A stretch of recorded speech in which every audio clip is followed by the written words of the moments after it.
Hello, আসসালামু আলাইকুম। অনন্স কিচেনে আপনাদের সবাইকে স্বাগতম। আজকে আমি এখানে 1.5 কেজি ব্রয়লার মুরগি নিয়ে নিয়েছি। গ্রাম্য পদ্ধতিতে আলু দিয়ে আজকে রান্না করব।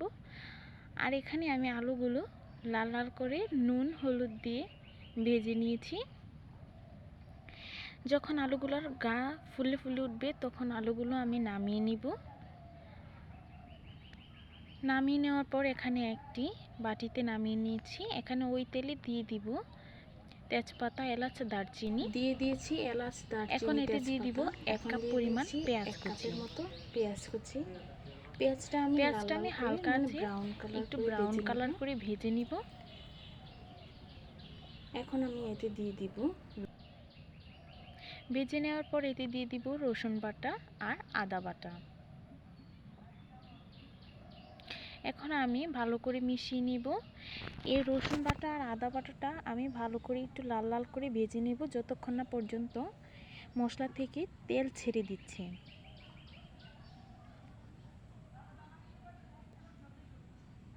তেল ছেড়ে দেওয়ার পর এতে পরিমাণ মতো লবণ দিয়ে দিব। লবণ দিয়ে একটু এটাকে নেড়ে চেড়ে ভেজে নেব। দিয়ে দিব এখানে কেটে রাখা মাংস। কলিজাটা আমি রেখে দিব, যখন কষানো হয়ে যাবে তখন কলিজাটা দিব, না হয় আগে দিলে তরকারির কালারটা কালো হয়ে যায়। মশলার সাথে এখন আমি ভালো করে মাংসটা মিশিয়ে নিব।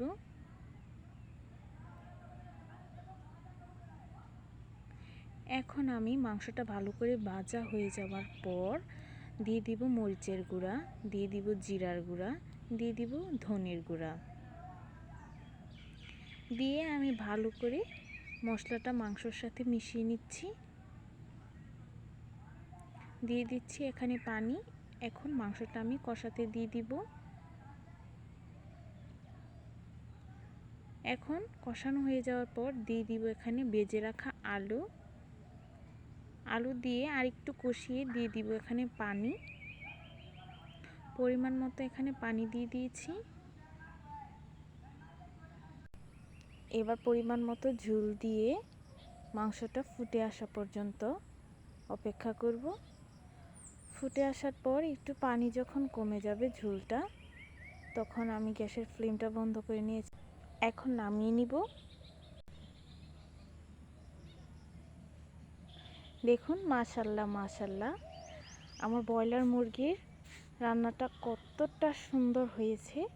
আপনারা যদি বাসায় এইভাবে ট্রাই করেন আপনাদের রান্নাও খুব ভালো হবে।